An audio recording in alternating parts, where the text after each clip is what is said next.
Está tan senil que ni siquiera sabe cuánto dinero tiene. Esas palabras cortaron el aire del salón de baile como una navaja afilada. Mi nuera, riéndose de mi supuesta demencia frente a la élite de ciudad. Creían que no podía oírlos. Me alegra que estés aquí. Acompaña mi historia hasta el final y comenta desde qué ciudad la estás viendo para saber hasta dónde ha llegado. ¿Más champaña, señora Salinas? El mesero inclinó la botella hacia la copa medio vacía de Silvia. Mi nuera asintió, sus aretes de diamante brillando mientras se inclinaba hacia el círculo de gente influyente que la rodeaba. Está tan senil que ni siquiera sabe cuánto dinero tiene. La voz de Silvia atravesó el salón, seguida por risas perfectamente ensayadas. Ayer preguntó si Reagan todavía era presidente. Mantuve el rostro inexpresivo, los ojos perdidos en el centro de mesa cubierto de flores, mientras mis dedos apretaban discretamente la pequeña grabadora escondida en mi bolsillo. 35 años en el sistema judicial me habían enseñado el valor de las pruebas. 6 semanas antes había caído por las escaleras de mi casa en Polanco. El accidente fue justo un día después de mencionar a Jacobo mi intención de revisar los documentos de la fundación educativa que Rubén, mi difunto esposo, y yo habíamos creado. Ahora, con la cadera reconstruida quirúrgicamente y desechando en secreto los medicamentos que me daban, me encontraba prisionera en la mansión de mi hijo en Lomas de Chapultepec. Un estruendo en la cocina desvió la atención de todos. Aproveché la distracción para ajustar la grabadora y observar el lugar. Cerca de las ventanas estaba el doctor Fuentes, el mismo que insistió en que necesitaba supervisión familiar en vez de atención médica en casa. En la barra vi a Gustavo, mi hermano, que apartó la mirada rápidamente cuando nuestras miradas se cruzaron. «Es hora de tu medicina, querida Eleanor».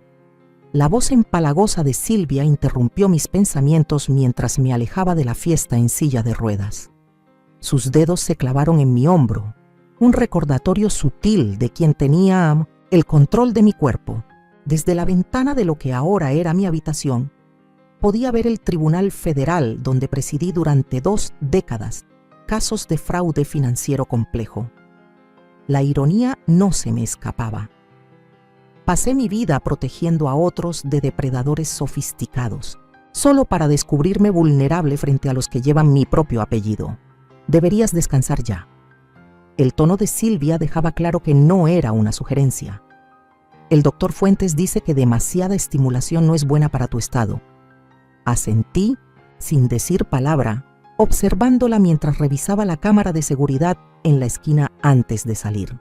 La puerta se cerró con un clic, seguido por el leve giro de una llave. Encerrada otra vez.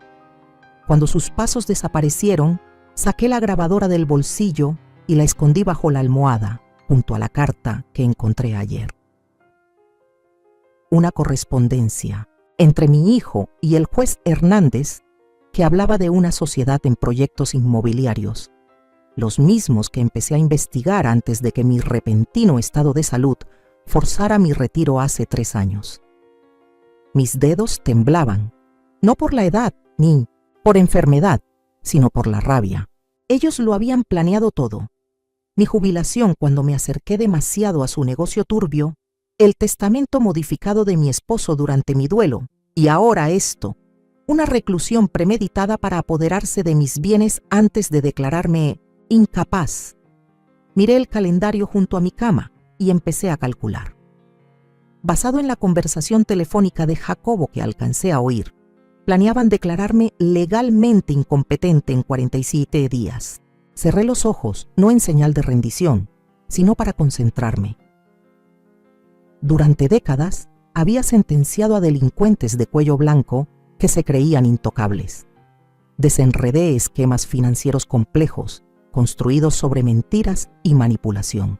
Ahora, tenía que aplicar ese mismo análisis metódico a mi propio caso. El mazo en mi mente golpeó con firmeza. El juicio había comenzado, y a diferencia de los acusados que enfrenté en el tribunal, mi familia no tenía ni idea de que ya estaban siendo evaluados. A lo largo de mis años como jueza, aprendí que las cárceles adoptan muchas formas. La mía era una jaula de vidrio y mármol, valuada en varios millones. Rastreé mi encierro con precisión, anotando cada rutina, cada vulnerabilidad en esta casa que me mantenía prisionera. Las cámaras de seguridad tenían puntos ciegos, el personal seguía horarios predecibles y las conversaciones susurradas fluían cuando pensaban que yo dormía. «Hay que ajustar su medicación otra vez», murmuró Silvia a la enfermera que ella misma había contratado. Estaba demasiado alerta durante la cena. Mi cuarto, que antes fue el despacho de Rubén, era registrado todos los días. Las cartas se abrían, las llamadas eran vigiladas, los medicamentos se administraban con una precisión militar, aunque las dosis no coincidían con la receta original de mi médico. Silvia había reprogramado mi rutina para que estuviera somnolienta cuando llegaran visitas y despierta durante las horas nocturnas cuando me encontraba sola. Descubrí el motivo por el cual querían retenerme aquí, específicamente durante una de mis exploraciones a medianoche. Detrás del cuadro del puerto de Ciudad en mi cuarto, en la antigua oficina de Rubén, había una caja fuerte empotrada que contenía los documentos de la fundación. Si vendían mi casa en Polanco, como Jacobo insistía, tendrían acceso total sin levantar sospechas. Mi cuerpo estaba débil, pero mi mente, la misma que había desentrañado los fraudes financieros más complejos de Nueva Inglaterra, afinaba su enfoque. «Ellanar, ¿estás despierta?» Mi hermano Gustavo entró sin tocar, con una sonrisa forzada que no alcanzaba sus ojos. «Traje los libros que pediste». Lo observé con atención, el leve temblor en sus manos, la mirada esquiva, el reloj nuevo que probablemente costaba más de lo que su negocio en ruinas podía sostener. «Gracias», murmuré, interpretando el papel que esperaban de mí. «Ya ni recuerdo. ¿Trajiste novelas de misterio o libros de jardinería?» «Los de misterio», respondió, aunque yo jamás había especificado el género. Otra prueba fallida. Cuando se fue, escuché a Jacobo hablando por teléfono en el pasillo. Su voz era baja, pero apremiante. «El neurólogo está confirmado para el 15. Sí, necesitamos la evaluación de competencia antes del cierre del proyecto en la costa. Hernández me aseguró que lo acelerará, pero necesitamos la documentación adecuada. Hice el cálculo mental. 47 días hasta que intentaran arrebatarme legalmente mi autonomía. 37 días para construir mi defensa. Esa noche, forcé el pestillo de la ventana con un abrecartas que había escondido en secreto. El aire de primavera de Ciudad entró a raudales, mi primer respiro de libertad en semanas. La caída de 3 pisos hacía imposible escapar con mi cadera, pero tenía otro plan. Al otro lado del jardín, podía ver la ventana de mi nieta adolescente, Mariana. La luz seguía encendida a pesar de la hora. A diferencia de los demás, ella me había mostrado verdadera preocupación, una resistencia sutil al relato de sus padres sobre mi estado. Tomé el pequeño espejo de mi tocador y lo incliné para atrapar la luz de la luna, dirigiéndola hacia su ventana en un patrón conocido. 3 destellos cortos, 3 largos, 3 cortos SOS. Un viejo código de los veranos en los que le enseñaba código Morse en nuestra casa de Acapulco. Pasó un momento y su luz parpadeó en respuesta. 3 cortos, 3 largos, 3 cortos. Mi primera posible aliada. La ironía no me pasó desapercibida. Una jueza poderosa, ahora dependiendo de una chica de 16 años. Pero en mis décadas, en el estrado, aprendí que la justicia muchas veces llega desde los rincones menos esperados. Cerré la ventana con cuidado, recordando las palabras que tantas veces les dije a los acusados. La verdad siempre encuentra la manera de salir a flote. Siempre. Por primera vez desde mi accidente, sentí una pequeña chispa de esperanza. «Estamos preocupados por tu confusión constante, Elaner», explicó Jacobo, de pie al frente de la mesa del comedor como fiscal ante un jurado. «Por eso reunimos a todos aquí». Observé los rostros alrededor. Jacobo con su traje hecho a medida, Silvia con su sonrisa simpática perfectamente ensayada, mi hermano Gustavo evitando mi mirada, su esposa Beatriz jugueteando con la servilleta y un desconocido que presentaron como el Dr. Monroy. Estos episodios son cada vez más frecuentes, continuó Jacobo, mientras pasaba diapositivas de una presentación de PowerPoint titulada Plan de Cuidados de Mamá. El tono clínico de su voz, como si yo no estuviera sentada justo ahí, me hizo apretar con más fuerza la taza de té. El martes pasado no pudiste reconocer a tu propio hermano, dijo Jacobo señalando a Gustavo. Lo llamaste Rubén. Yo no había cometido tal error. La mentira flotó en el aire, una prueba para ver si la confrontaría. Y has estado tomando decisiones financieras preocupantes, agregó Silvia, deslizando una carpeta sobre la mesa. Por suerte, Jacobo ha estado supervisando tus cuentas. El Dr. Monroy asintió con gravedad. Las lagunas de memoria y la confusión financiera suelen ser señales tempranas de deterioro cognitivo, sobre todo tras un trauma como tu caída. Incliné ligeramente la cabeza, adoptando la expresión de confusión que esperaban ver. No recuerdo ninguna confusión con mis finanzas. Ese es precisamente el problema, mamá, dijo Jacobo, con una suavidad calculada en su voz. ¿No lo recuerdas? Vi cómo pasaban documentos entre ellos, papeles que nunca había visto, con firmas que supuestamente eran mías. 3 años como fiscal y 20 como jueza me habían enseñado a reconocer una falsificación al instante. Me gustaría una segunda opinión, dije con calma. El Dr. Monroy sonrió condescendiente. Ya ha visto a 3 especialistas, señora Salinas. Todos coinciden en que las decisiones financieras complejas son demasiado para usted en este momento. Otra mentira. Desde mi caída, solo había visto a un médico, el de ellos, Gustavo. Dije en voz baja, girándome hacia mi hermano. Tú me conoces mejor que nadie. ¿De verdad crees que no puedo manejar mis propios asuntos? Sus ojos se desviaron hacia Jacobo antes de contestar. Eli, no has sido tú misma. A veces estás bien, luego te confundes. La traición dolió más de lo que esperaba. Asentí despacio, interpretando el papel que esperaban de mí. Pero por dentro, anotaba cada engaño, construyendo el caso. Esa misma noche, sin poder dormir, escuché voces en el jardín. Al mirar por la ventana, vi a Gustavo y Jacobo en una discusión acalorada. Esto no fue lo que acordamos, murmuró Gustavo entre dientes. Dijiste que la protegíamos de tomar decisiones impulsivas mientras se recuperaba, no que íbamos a quitarle todo. Tus problemas de dinero no se van a resolver solos, respondió Jacobo con frialdad. A menos que hayas encontrado otra forma de cubrir tus deudas de juego. Los hombros de Gustavo se desplomaron, vencidos. Solo prométeme que la van a cuidar.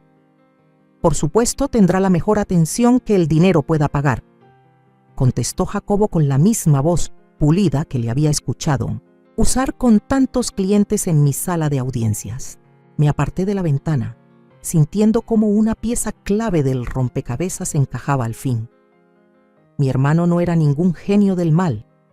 Era solo otra ficha más en el tablero. Jacobo había aprovechado los aprietos financieros de Gustavo para conseguir un aliado, alguien que respaldara las versiones sobre mi estado mental.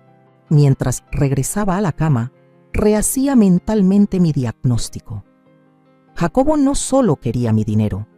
Los mecanismos legales que estaba montando eran demasiado elaborados. Indicaban algo más grande, probablemente vinculado a la investigación inmobiliaria que había iniciado antes de mi retiro forzado. El riesgo era mucho más alto de lo que había previsto y el tiempo se agotaba. El dolor en la cadera me despertó a las 2:17 a.m. Silvia había cambiado mi medicación de nuevo, reemplazando los analgésicos por sedantes. Yo los había estado escondiendo y soportando el dolor. La lucidez valía la pena. Me incorporé en silencio, con movimientos ya ensayados, y tomé las muletas que había escondido debajo de la cama, en vez de la silla de ruedas que tanto insistían en que usara. Semanas de exploraciones nocturnas me habían enseñado los turnos del guardia y los puntos ciegos de las cámaras.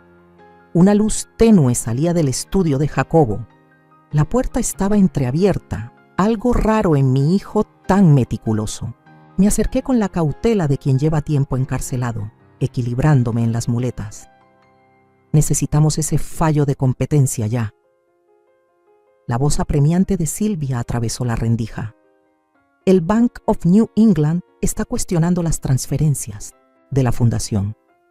Me incliné más, viendo una videollamada en la laptop de Jacobo. Una voz masculina respondió. El juez Salinas construyó una reputación intachable durante décadas. Necesitamos más pruebas de incapacidad.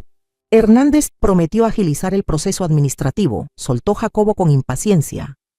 Pero ni siquiera él puede saltarse todos los procedimientos. Reconocí el nombre al instante. El juez Hernández, el mismo colega que cuestionó mi estabilidad, cuando comencé a investigar autorizaciones sospechosas para desarrollos de lujo hace 3 años.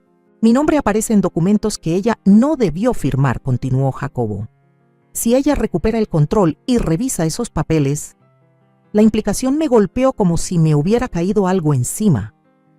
Jacobo no solo había manipulado mi retiro y mi presente, estaba falsificando mi firma en documentos legales, tal vez desde hace años. Al cambiar de peso, una de mis muletas rozó un jarrón decorativo. El suave roce detuvo la conversación al instante. ¿Qué fue eso?, susurró Silvia. Retrocedí tan rápido como pude, considerando mi cadera maltrecha, pero no lo suficiente. Jacobo me encontró en el pasillo, fingiendo desconcierto. «Mamá, ¿qué haces fuera de la cama?» «El baño», mascullé, haciéndome pasar por la anciana confundida que ellos creían que era. Silvia apareció detrás de él, su expresión cambiando, del susto al cálculo. «Voy a ajustar su medicación nocturna. Claramente está perdiendo efecto muy rápido». Después de que me escoltaron de regreso a la habitación, esperé, contando los minutos hasta estar segura de que habían retomado su reunión. Luego, saqué la pequeña libreta que había escondido dentro del lomo hueco de un libro. Otro truco de mis días como fiscal de delitos financieros. Durante ese tiempo, fui registrando cada conversación que escuchaba por casualidad, cada visita sospechosa, cada irregularidad en mi cuidado. La contraseña del portátil de Jacobo fue sorprendentemente fácil de adivinar durante mis exploraciones nocturnas anteriores. Silvia Sose 714, el nombre de su esposa y su fecha de nacimiento. Las personas rara vez se alejan de sus patrones personales, un hecho que ya había aprovechado en incontables casos de fraude. Lo que descubrí confirmó mis peores temores. Correos que detallaban cómo Jacobo había modificado el testamento de Rubén, mientras yo estaba fuertemente medicada tras su repentina muerte. Evidencia de la alianza entre Jacobo y Hernández para forzar mi retiro anticipado cuando empecé a investigar su proyecto inmobiliario. Documentos que mostraban transferencias sistemáticas desde mis cuentas hacia entidades en el extranjero. Añadí las revelaciones de esta noche a mi expediente en constante crecimiento. Mi mente legal organizaba metódicamente las pruebas, incluso mientras mi corazón se quebraba ante la profundidad de la traición. El hijo que crié, la mente jurídica que ayudé a formar, había convertido en armas todas las lecciones que le enseñé. Mi mano temblaba levemente al escribir, no por la edad ni la enfermedad, sino por una rabia helada y lúcida. Por primera vez desde el accidente, comprendí plenamente la magnitud de lo que enfrentaba y lo que podría perder si fracasaba. ¿Te gustó el té, Leonor?, preguntó Silvia, recogiendo mi taza vacía con esa sonrisa condescendiente que tanto llegué a detestar. La manzanilla es mi favorita, mentí. Siempre la había odiado, y eso mi difunto esposo lo habría sabido al instante. La ignorancia de Silvia sobre esos pequeños detalles revelaba lo superficial de su cuidado. Al irse, repasé mentalmente mi situación. Quedaban 42 días para la audiencia de competencia que ellos creían que yo desconocía. Mi movilidad limitada por una fractura de cadera en recuperación. Mis comunicaciones vigiladas, mis medicamentos controlados. En mi contra estaba mi hijo, un abogado brillante con conexiones poderosas. Una nuera con influencia social entre la élite de ciudad. Un juez federal corrupto. Y un hermano doblegado por problemas económicos. Un enfrentamiento directo sería un desastre. Ya habían empezado a construir la narrativa de que yo estaba confundida e inestable. Sería mi palabra contra la de una familia preocupada y varios testigos expertos. La solución vino de un caso inesperado que presidí años atrás. Un denunciante corporativo que sobrevivió reflejando la imagen que esperaban de él mientras reunía pruebas. Si querían a una anciana confundida, justo eso les iba a dar. En la superficie empecé de inmediato. Perdía objetos a propósito. Fingía estar absorta en programas de televisión vacíos mientras escuchaba cada conversación y a veces llamaba a Silvia por el nombre de mi madre fallecida. «Estoy preocupado por ella», dijo Jacobo a Silvia esa noche, sin saber que los escuchaba desde la habitación contigua. «Parece que está deteriorándose más rápido de lo que predijo el doctor Fuentes». «Eso en realidad es una buena noticia», respondió Silvia. «La audiencia será mucho más fácil si todos notan su estado». Ajusté en secreto mi régimen de medicamentos, escondiendo pastillas en una pequeña rendija detrás del adorno del cabecero. Fuera del alcance de las cámaras, décadas al frente de casos de fraude financiero, me habían enseñado que incluso los esquemas más sofisticados tienen puntos débiles, usualmente en la comunicación entre los conspiradores. Mi primera oportunidad surgió cuando descubrí el resentimiento de Mariana hacia sus padres controladores. Durante nuestras lecciones de crucigramas, la única interacción que Silvia permitía, puse a prueba los límites. ¿Tus papás revisan tus mensajes?, pregunté con naturalidad. El destello de reconocimiento en sus ojos me lo dijo todo. Mi nieta estaba tan atrapada como yo, solo que en una jaula diferente. «Tienen controles parentales en mi celular», susurró. «Pero no en mi tableta de la escuela». Esa noche, después de confirmar que Mariana estaba dispuesta a ayudarme. «Te están tratando como si ya no estuvieras. Abuela, redacté un correo con un lenguaje codificado y preciso para mi exasistente judicial, María Guadalupe. Revisión urgente del caso 67R requerida. Documentación comprometida. Se necesita canal, seguro». Durante 15 años, María fue mi mano derecha en el tribunal. Ella entendería que ese código indicaba una investigación por corrupción judicial interna y que documentación comprometida significaba coacción. Mientras Mariana se escabullía con la tableta de vuelta a su habitación, enfoqué mi atención en Carlos Méndez, el chofer contratado para mis citas médicas. Lo había observado con cuidado, la forma respetuosa en que sostenía la mirada, diferente a los demás que me veían como si no existiera.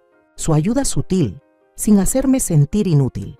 Había algo en él que me resultaba conocido, aunque no lograba ubicarlo con claridad, pero mi intuición, afiliada tras décadas de interrogar testigos, me decía que podría convertirse en un aliado, crucial en lo que empezaba a sentirse como el caso más importante de toda mi carrera.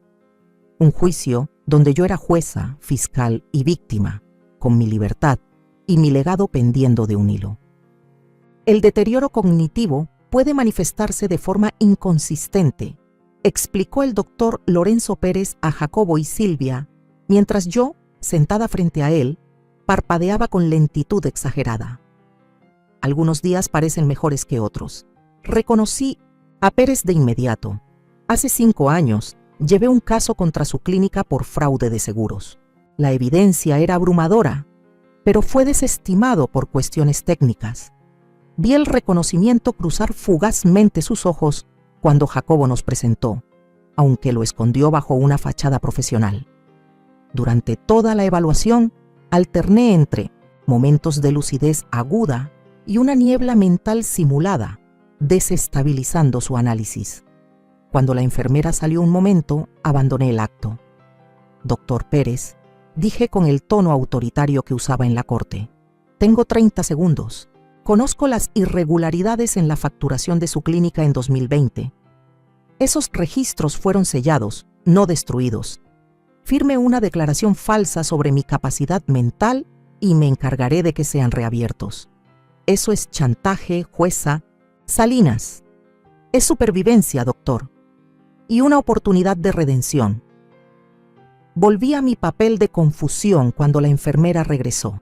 Al día siguiente, Carlos Méndez me ayudó a subir al auto para mi cita de fisioterapia. Mientras nos alejábamos de la mansión, habló sin mirarme. No se acuerda de mí, ¿verdad, jueza Salinas?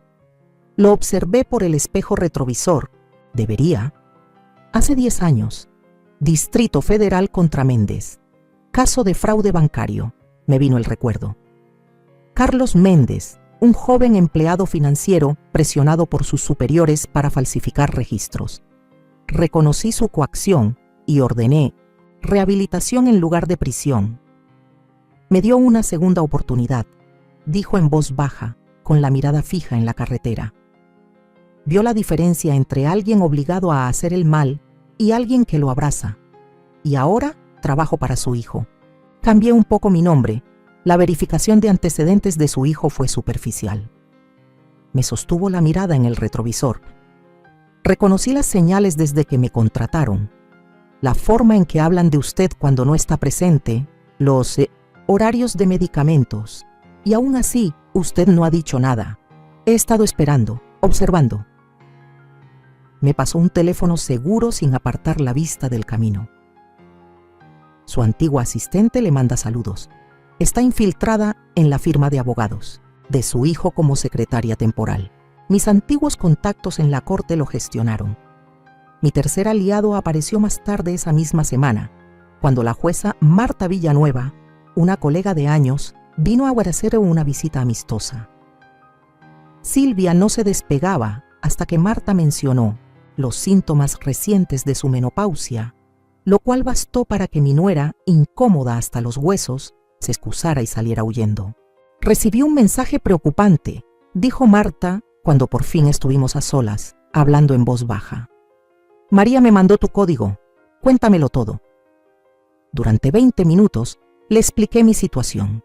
La jubilación forzada, los medicamentos manipulados, los planes que escuché sobre internarme en una institución. Marta me escuchó como si estuviera en medio de un juicio por asesinato. Han cometido un error monumental, dijo al fin. Ven tu fragilidad física y asumen que también hay un deterioro mental. Un error común, pero bastante útil, rebatí. SNIC, han aislado, controlan mis medicinas, vigilan mis comunicaciones y están armando con cuidado un caso de incompetencia. Entonces nos toca armar un caso más fuerte, respondió Marta apretándome la mano.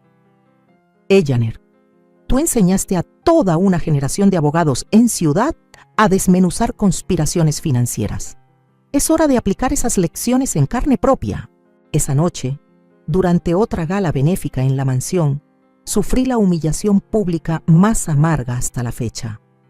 Silvia, más valiente de lo normal gracias al champán, me presentó ante la alta sociedad de Ciudad como nuestra querida Eleanor, que tristemente ya no distingue el pasado del presente, insinuando que confundía a las personas con personajes de telenovela. Mi respuesta fue derramarme champán en el vestido por accidente, reforzando su narrativa sobre mi decadencia, mientras el pequeño dispositivo de grabación escondido, en mi broche, cortesía de Marta, captaba cada palabra cargada de desprecio. Más tarde, sola y escuchando la grabación, noté algo que antes me había pasado por alto. El tono íntimo que Silvia usó al mencionar a Hernández, insinuando que su relación iba mucho más allá de lo profesional. Otra pieza del rompecabezas encajó. Algo se estaba gestando con las aprobaciones del desarrollo costero. Alguien está haciendo preguntas sobre nuestro proceso de licencias, murmuró Jacobo por teléfono, caminando de un lado al otro de su estudio mientras yo fingía dormir en un sillón cercano. Mi estrategia ya había entrado en fase activa a través de los canales que María había preparado. Información cuidadosamente seleccionada, no suficiente para iniciar una investigación formal, pero sí lo bastante provocadora para levantar sospechas, había llegado a oídos de reporteros financieros. Al mismo tiempo, Marta organizó que un inversionista de peso en proyectos costeros solicitara una reunión urgente con Jacobo sobre posibles irregularidades regulatorias. Hernández está sintiendo la presión del Comité de Ética Judicial, le dijo Silvia a Jacobo esa misma noche, en una discusión en voz baja que llegaba hasta mi habitación a través del conducto de la calefacción. Tenemos que cerrar la declaración de incompetencia antes de que ella tenga un momento de lucidez. Jacobo contrató al famoso neuropsiquiatra, Dr. Kenneth Goldstein, para una evaluación definitiva. Sin saber que Goldstein y yo habíamos trabajado juntos años atrás en un comité de ética médico-legal, el doctor, reconocido por su integridad inflexible, había sido sugerido por Marta precisamente por esa cualidad. Durante una evaluación legítima de la cadera, finalmente logré estar a solas con María. «Estamos listas para avanzar», susurró mientras el médico revisaba mis radiografías en otra sala. «Pero necesitamos pruebas físicas del testamento original y de las transferencias bancarias. Sin eso, es tu palabra contra la de él. Y él ha construido una historia muy convincente sobre tu salud mental». El desafío parecía imposible. ¿Cómo podría yo, con movilidad limitada y vigilada todo el tiempo, acceder a la caja fuerte en mi habitación y sacar los documentos? «Mi nieta», dije en voz baja, «ella es nuestra clave». Esa noche, mientras Silvia supervisaba con demasiada atención mi hora del baño y mi medicación, noté su tensión. Las pruebas falsas sobre mi deterioro estaban funcionando demasiado bien. Estaban acelerando los planes, temerosos de dejar cabos sueltos. «Debe ser agotador», comenté vagamente, «cuidar a alguien tan confundida». La sonrisa de Silvia se volvió tensa. «La familia cuida de la familia, Elaner». «Sí», respondí, mirándola directo a los ojos, dejando caer por un instante mi fachada. «Eso es exactamente lo que debe hacer una familia». Algo en mi expresión la hizo retroceder levemente. Por un breve instante, una chispa de duda cruzó su rostro. ¿Me habría subestimado? El momento se desvaneció cuando recobró la compostura, atribuyendo mi lucidez momentánea a un simple altibajo. Pero yo lo vi, la primera grieta en su seguridad. Más tarde esa noche, después de otra lección de crucigramas con Mariana, puse en marcha la siguiente fase. Le conté más verdades a mi nieta. «Tus padres están intentando tomar control de mis bienes y de la fundación educativa que tu abuelo y yo planeamos. Descubrí que tu padre falsificó documentos durante mi duelo. Están aprovechando mi condición física temporal para declararme mentalmente incompetente». La respuesta de Mariana mostró una madurez que superaba sus 16 años. Siempre sentí que algo no estaba bien en esta casa. «¿Cómo puedo ayudarte?». Le expliqué que necesitaba acceder a la caja fuerte escondida detrás del cuadro en mi habitación, que antes era la oficina de Rubén, y digitalizar documentos clave. Juntas elaboramos un plan. Mariana generaría una distracción para alejar a Silvia y a Seguridad, dándome minutos valiosos para abrir la caja fuerte. Al salir, Mariana se detuvo en la puerta. «Abuela, te he observado toda mi vida. Nunca fuiste del tipo de persona que se rinde. Por eso te tienen tanto miedo». Sus palabras reforzaron mi determinación. La jueza, que había dedicado décadas a garantizar justicia para los demás, no iba a fallar al conseguirla para sí misma. El pronóstico del tiempo en ciudad anunciaba una tormenta severa, vientos fuertes y lluvias torrenciales. Lo había estado monitoreando con atención, sabiendo que los extremos climáticos a menudo provocan interrupciones eléctricas e interfieren con los sistemas de seguridad. Los generadores de respaldo están cargados y listos, escuché decir a Jacobo al personal de seguridad. Protocolo estándar durante los apagones. Prioridad a los sistemas de vigilancia, luego al control climático. Perfecto. Cuando la tormenta azotó con toda su fuerza, las luces de la mansión parpadearon brevemente antes de apagarse por completo. Se encendió la iluminación de emergencia, pero los sistemas de seguridad necesitaban aproximadamente 3 minutos para pasar a la energía de respaldo. La ventana crítica, que había estado esperando justo a tiempo, Mariana desempeñó su papel con maestría, gritando al caer por la escalera principal. Silvia y el guardia de seguridad corrieron a auxiliarla, tal como estaba previsto. Me moví con rapidez. Los meses de práctica secreta con mis muletas dieron frutos mientras llegaba al cuadro que ocultaba la caja fuerte. Mis dedos, firmes a pesar de todo, marcaron la combinación que había memorizado décadas atrás, cuando Rubén la instaló por primera vez. Dentro estaba exactamente lo que necesitaba. El testamento original de Rubén, con estipulaciones claras sobre la fundación, educativa, estados de cuenta bancarios que mostraban transferencias no autorizadas, y lo más valioso, cartas escritas a mano por Rubén donde detallaba sus deseos sobre nuestra herencia. Usando la pequeña cámara que Marta me había proporcionado, fotografié cada documento esencial. Para cuando los sistemas se restablecieron y la seguridad volvió a su rutina habitual, todo estaba de vuelta en su lugar. Ni rastro de mi presencia. La tormenta siguió durante toda la noche. Por la mañana, mientras Ciudad aún lidiaba con inundaciones y cortes de energía, el doctor Goldstein llegó para mi evaluación programada. Agentes federales, usando las mismas condiciones meteorológicas como cobertura para una operación discreta, se posicionaron estratégicamente cerca. A pesar de las protestas de Silvia, Goldstein insistió en realizar la evaluación de forma privada. Tras extensas pruebas cognitivas, declaró con firmeza: la jueza Salinas no solo demuestra plena capacidad cognitiva, sino que posee una de las mentes más agudas que he evaluado en mi carrera profesional. Cualquier sugerencia de incapacidad mental es, en mi opinión profesional, completamente infundada. Mientras Silvia intentaba refutar su evaluación, los agentes federales se presentaron con órdenes de cateo tanto para la residencia como para la oficina de Jacobo. La sincronía no fue casualidad, era la culminación de semanas de planificación meticulosa coordinada por Marta Villanueva y el fiscal federal Domínguez, basada en la evidencia que había ido proporcionando poco a poco.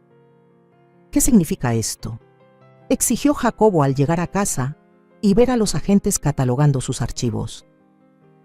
Jacobo Salinas, declaró el fiscal Domínguez con tono formal. Estamos investigando acusaciones de abuso a personas mayores, fraude, falsificación y corrupción judicial. El rostro de Jacobo perdió todo el color al mirarme, aún en mi silla de ruedas, pero ahora sentada con mayor firmeza. La confusión desapareció de mis ojos. «Madre», logró decir. «Todo esto es un malentendido. Su señoría», corregí en voz baja. Mi tono judicial volvió por primera vez en meses. «Te dirigirás a mí como su señoría». La tormenta afuera pareció detenerse por un instante, como si la propia naturaleza reconociera que la justicia, demorada pero implacable, finalmente había llegado. 47 días, dije, rompiendo el silencio atónito que envolvía la sala. Eso es lo que creías tener antes de la audiencia de competencia. En cambio, tienes unos 47 minutos para decidir cómo proceder. Jacobo quedó paralizado entre dos agentes federales. Silvia permanecía rígida en el sofá, su postura perfecta finalmente quebrándose. Gustavo y Beatriz fueron llamados y se veían completamente desorientados ante la escena que se desplegaba frente a ellos.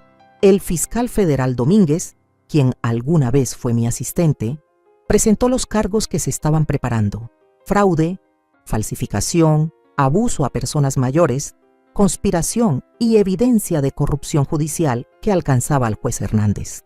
«Esto no está pasando», susurró Silvia, con su porte de dama de sociedad desmoronándose. «Estás confundida. Has estado confundida por meses, todos lo han visto». «Lo que todos vieron», respondí con calma, «fue una actuación digna de un Oscar por parte de una exfiscal que pasó décadas observando testigos. Les di exactamente lo que esperaban ver». Los agentes federales trajeron cajas de cartón incautadas de la caja fuerte de la oficina de Jacobo, con documentos que jamás había visto, pero que reconocí al instante como falsificaciones de mi firma, autorizaciones antedatadas y grabaciones de conversaciones con Hernández discutiendo cómo acelerar mi audiencia de competencia mental. Lo maravilloso de la conspiración, continué mirando directamente a Jacobo, es que requiere comunicación entre los conspiradores.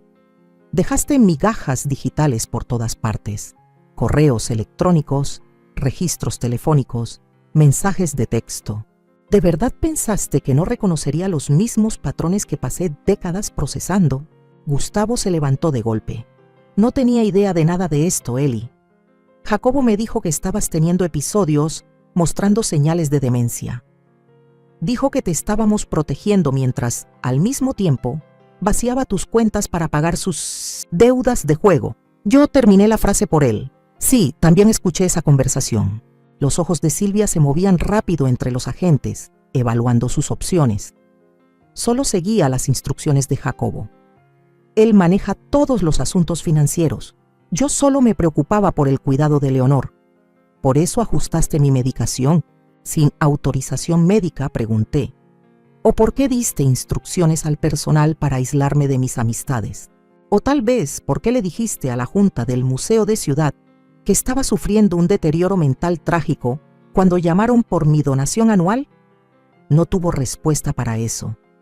Jacobo, siempre el abogado, se había mantenido en silencio, evaluando sus alternativas. Finalmente habló con voz controlada. «Estas son acusaciones graves que abordaremos a través de los canales legales correspondientes. Mi madre claramente malinterpretó nuestros esfuerzos por protegerla tras una lesión traumática». El fiscal Domínguez dio un paso al frente. «Señor Salinas, tenemos grabaciones suyas discutiendo maneras de declarar a su madre como incompetente, específicamente para tomar control de sus bienes antes de que, y cito, revise esos documentos de la fundación».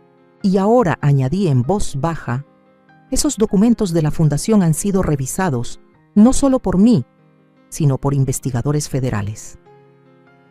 La sala volvió a quedar en silencio, solo interrumpido cuando Mariana entró.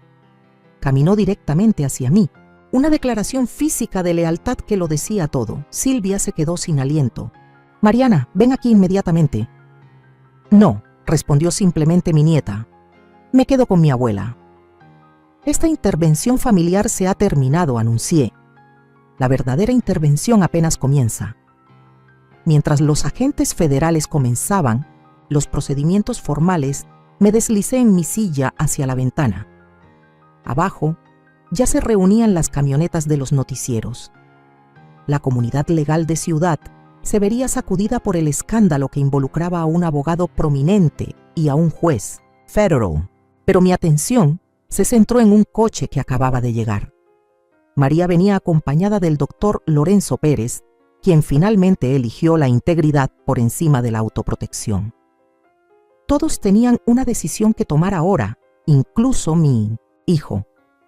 Cerré los ojos por un momento, sintiendo el peso de la victoria y la tragedia. La jueza había dado su veredicto, pero la madre en mí aún lloraba por lo que se había perdido. La lluvia golpeaba con fuerza los ventanales del juzgado, replicando la tormenta que días antes me había servido de cobertura para reunir pruebas. Ahora, esas mismas pruebas eran presentadas en una audiencia preliminar ante la jueza Carolina Mendoza, reconocida por su dureza implacable en casos de abuso a personas mayores. Jacobo se encontraba junto a su equipo de defensa, apartado de Silvia, quien había contratado a su propio abogado. Su estrategia de culparse mutuamente había comenzado casi de inmediato tras ser arrestados. Mi hijo no me ha mirado ni una sola vez desde que entró en la sala. La evidencia apunta Pons a una conspiración premeditada que se extendió por lo menos 3 años, declaró el fiscal Domínguez, comenzando con el retiro forzado de la jueza Salinas cuando ella intentó iniciar una investigación sobre aprobaciones irregulares de licencias inmobiliarias. Me senté con la espalda erguida en la primera fila, ya sin necesidad de silla de ruedas, aunque aún usaba un bastón. Mi terapia física había avanzado de forma sorprendente una vez que dejé de recibir los sedantes que Silvia había estado usando en lugar de mi medicación para el dolor. Documentos recuperados de la caja fuerte del despacho del señor Salinas revelan falsificaciones sistemáticas de la firma de la jueza Salinas en múltiples instrumentos financieros, continuó Domínguez, incluyendo transferencias desde la Fundación Educativa Salinas Guadalupe. Mis pensamientos se desviaron brevemente hacia Rubén. ¿Qué pensaría de nuestro hijo ahora? Ese hijo que criamos con tanto énfasis en la integridad y la justicia se había convertido en todo lo que nosotros habíamos combatido durante nuestras carreras. La voz de la jueza Mendoza me devolvió al presente. Y el testimonio médico. El doctor Goldstein se acercó al estrado. Su declaración desmontó meticulosamente la historia que Jacobo y Silvia habían construido sobre mi supuesto deterioro cognitivo. Luego testificó el doctor Fuentes, quien ahora colaboraba con la Fiscalía para reducir su propia responsabilidad por violaciones éticas. Durante un breve receso, Marta se sentó conmigo en una banca fuera de la sala. Hernández renunció esta mañana, murmuró. Se espera una acusación formal antes del fin de semana. Otros 2 jueces están siendo investigados por irregularidades similares en aprobaciones inmobiliarias. Asentí, procesando la magnitud del daño. Los documentos de la fundación fueron asegurados y validados. Presentamos medidas cautelares de emergencia para congelar todos los activos transferidos. Dudó un momento. Janer, tienes que saberlo. El análisis forense preliminar sugiere que Jacobo ha estado desviando fondos por casi 5 años. Esto empezó antes de la muerte de Rubén. El golpe emocional fue inmediato, como si me hubieran dado una bofetada. No era solo una traición oportunista tras mi accidente, sino una mentira planificada con frialdad desde hacía años. Había estado investigando a mi propio hijo sin saberlo. Jueza Salinas. Alcé la vista y vi a Gustavo acercarse con timidez, Beatriz a su lado. El rostro de mi hermano mostraba los estragos de la culpa y la vergüenza. ¿Podemos hablar en privado? Marta me apretó la mano con apoyo antes de dejarnos solos. Ya di mi declaración completa a la fiscalía, dijo Gustavo, con la voz quebrada. Todo lo que Jacobo me dijo, todo en lo que lo ayudé. Estaba ahogada en deudas. Eli me tendió una cuerda de salvación, pero solo si apoyaba su versión sobre tu estado. Observé a mi hermano mayor, siempre imprudente con el dinero, siempre buscando atajos. ¿Tú sabías lo que él tramaba? ¿Todo lo que planeaba? No, insistió Gustavo, con los ojos empañados. Dijo que después de tu caída necesitabas supervisión, que tu juicio estaba afectado. Le creí porque necesitaba hacerlo. Y el dinero de la fundación, el futuro educativo de mis nietos. Gustavo desvió la mirada, incapaz de sostener la mía. Fue respuesta suficiente. Cuando se reanudó la audiencia, observé a Jacobo con atención. Aquel abogado, seguro de sí mismo, se veía disminuido. Su traje caro de pronto le quedaba grande. Cuando la jueza Mendoza negó la fianza por riesgo de fuga y manipulación de pruebas, algo se quebró en su expresión. Tal vez fue la primera vez que entendió que sus conexiones poderosas no podían protegerlo de las consecuencias. Cuando lo escoltaron fuera de la sala, nuestras miradas se cruzaron. En ese instante, yo no era la jueza Elellanena Salinas, famosa por su rigidez al aplicar la justicia. Era simplemente una madre, testigo del colapso moral absoluto de su hijo. Mantuve la compostura hasta llegar al cuarto privado que Marta había preparado. Solo allí, fuera de la vista pública, me permití un instante de duelo profundo por todo lo perdido. No solo bienes y confianza, sino la familia misma. Luego me enderecé, me sequé las lágrimas y me preparé para enfrentar las cámaras que esperaban afuera. El caso no había terminado y la justicia, como había dicho en tantas salas de juicio, no solo debe hacerse, sino parecer que se hace. De pie. El tribunal entra en sesión. Preside la honorable jueza Carolina Mendoza. Habían pasado 6 meses desde la audiencia preliminar. Después de decenas de mociones, contramociones y negociaciones de culpabilidad, el caso contra mi hijo había llegado a su desenlace. Jacobo aceptó un acuerdo que implicaba a Hernández y a varios funcionarios en una red más amplia de corrupción. Me senté en la primera fila, con el mismo sobrio traje negro que usé en mi último día como jueza. A mi lado, Mariana me apretó la mano con cariño. Mi nieta se había mudado conmigo de forma permanente, floreciendo lejos del hogar manipulador de sus padres. Antes de aceptar este acuerdo, dijo la jueza Mendoza a la corte: «Quiero escuchar a la víctima. Jueza Salinas, ¿desea hacer una declaración?». Me acerqué al podio, sintiendo el peso de todas las miradas. Durante décadas había estado detrás del estrado, ahora estaba frente a él, una posición que nunca imaginé.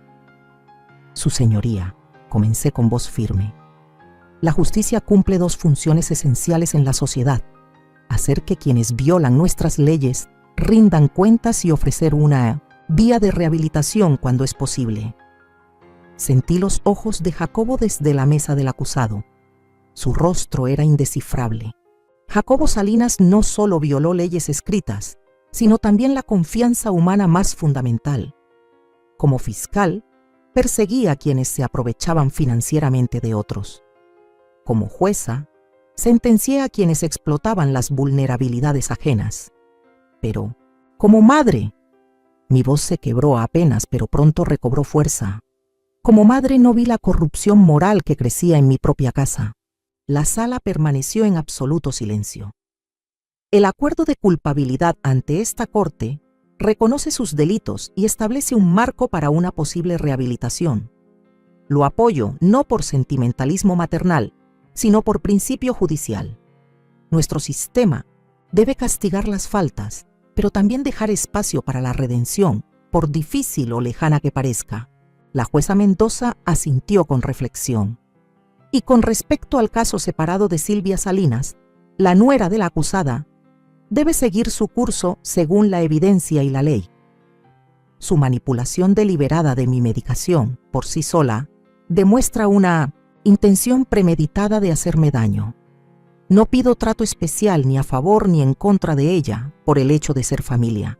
Cuando regresé a mi asiento, el juez Mendoza aceptó formalmente el acuerdo de culpabilidad. Jacobo cumpliría 7 años con posibilidad de libertad condicional a los 5, dependiendo de su cooperación continua con las investigaciones de corrupción en curso. Al finalizar el proceso, se le permitió a Jacobo hablar conmigo antes de ser llevado bajo custodia. «¿Por qué aceptaste el trato?», preguntó, con una confusión sincera en su voz. «Después de todo lo que hice». «Porque la justicia no es venganza», respondí con calma. Pasé mi carrera asegurándome de que las consecuencias fueran proporcionales, no simplemente castigos. ¿Eso es todo? ¿Un principio legal? Observé el rostro de mi hijo, buscando alguna chispa del niño que crié. No, Jacobo. Lo acepté porque, a pesar de todo, recuerdo quién eras antes de que la ambición te corrompiera. Si esa persona todavía existe en algún rincón, es algo que solo el tiempo podrá revelar. Bajó la mirada.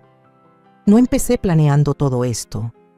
Fue una concesión, luego otra, y otra más que parecía fácil. Lo sé, lo interrumpí con suavidad. He escuchado esa misma historia de muchos acusados. La verdadera pregunta es si vas a usar estos años para reconstruir tu integridad o solo para tramar tu próximo plan. Mientras los guardias se preparaban para escoltarlo, Jacobo dudó. los documentos de la fundación. ¿De verdad papá pensó estructurarla así, con tantas restricciones y mecanismos de control? Sí, porque él entendía lo que tú te negaste a aprender, que el poder sin rendición de cuentas lleva inevitablemente a la corrupción, incluso dentro de las familias, especialmente dentro de las familias. Los guardias se lo llevaron, dejándome sola con Marta y Mariana en la sala que ya comenzaba a vaciarse. ¿Estás bien?, preguntó Marta en voz baja. Pensé en la pregunta con cuidado. No, respondí al fin, pero lo estaré. Afuera los reporteros esperaban declaraciones. Dentro reuní fuerzas para un último acto judicial, enfrentando al público, no como una víctima en busca de compasión, sino como la representación viva de la justicia misma, herida pero firme, destrozada en lo personal, pero reivindicada en lo profesional. ¿Lista, abuela?, preguntó Mariana, ofreciéndome su brazo. Asentí, enderezándome por completo y dejando a un lado el bastón. La justicia se sostiene por sí sola, murmuré, aunque duela. El caso Salinas ha transformado radicalmente las leyes de protección a personas mayores en Massachusetts, declaró el decano Herrera desde el podio. El auditorio de la Facultad de Derecho de Salamanca estaba lleno de estudiantes, profesores y medios para el simposio sobre justicia para los mayores. Estaba sentada en el escenario junto a panelistas distinguidos, ya sin usar siquiera un bastón. 6 meses de fisioterapia adecuada habían restaurado casi por completo mi movilidad, aunque los inviernos en ciudad seguramente seguirían trayendo dolor a mi cadera. La experiencia de la jueza Salinas ha expuesto vulnerabilidades críticas en nuestros sistemas de tutela, continuó Herrera.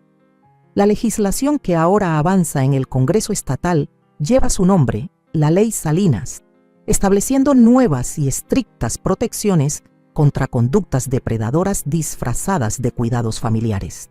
Después del simposio, regresé a mi casa restaurada en Polanco. La Fundación Educativa Salinas Guadalupe ya estaba funcionando a pleno, apoyando a 15 estudiantes becados de comunidades marginadas. María había aceptado dirigirla como directora ejecutiva, aportando su minuciosidad a la gestión. Gustavo y yo habíamos llegado a una reconciliación incómoda. Su colaboración con la Fiscalía le otorgó inmunidad, pero casi todo lo demás lo había perdido. Llevaba 4 meses sobrio, reconstruyendo su vida poco a poco, empezando con un trabajo honesto, administrando una pequeña librería.